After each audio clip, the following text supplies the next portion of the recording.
Près de 4 millions de Zimbabwéens sont confrontés à la faim suite aux mauvaises récoltes et à la sécheresse aggravée par le phénomène El Niño. Le gouvernement a été contraint de déclarer l'état de catastrophe nationale et de lancer un appel pour une levée d'1,6 milliard de dollars américains d'aide alimentaire. Même dans le meilleur des cas, la vie est dure à Mvenezi, un quartier situé près de la frontière sud du Zimbabwe. Après la pire sécheresse régionale qui a duré près d'une décennie et l'échec des cultures à proximité, elle pourrait être encore plus sévère. Agnès Machila, dont les cultures ont été décimées, peine à nourrir ses enfants.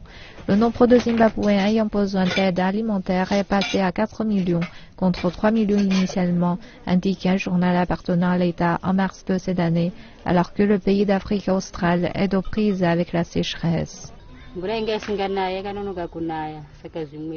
Les pluies sont arrivées en retard. Quelques plantes ont survécu à la période de sécheresse. Nous ne savons pas si ça continuera, peut-être pas.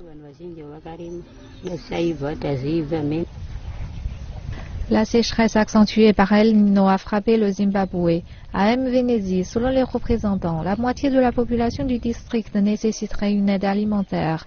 À près dans 175 000 personnes, Mvenezi figure parmi les plus touchés des 33 districts du pays, selon un rapport publié en janvier par le gouvernement. Nous avions des pluies régulières, mais au cours de la première moitié de la saison, la plupart des régions de la province n'a pas reçu assez de pluie pour une germination significative.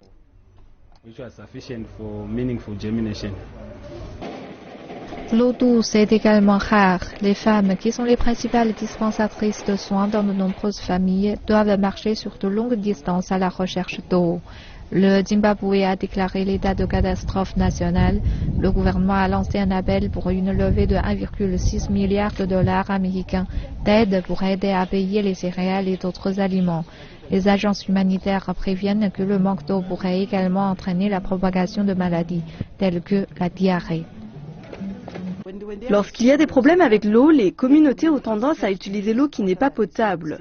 Donc les communautés qui n'ont pas accès à l'eau potable sont plus enclins à souffrir de diarrhée. Par conséquent, les habitants nécessiteront un traitement. Les agriculteurs ont déjà perdu du bétail et des cultures et craignent que la situation ne s'aggrave au long de l'année.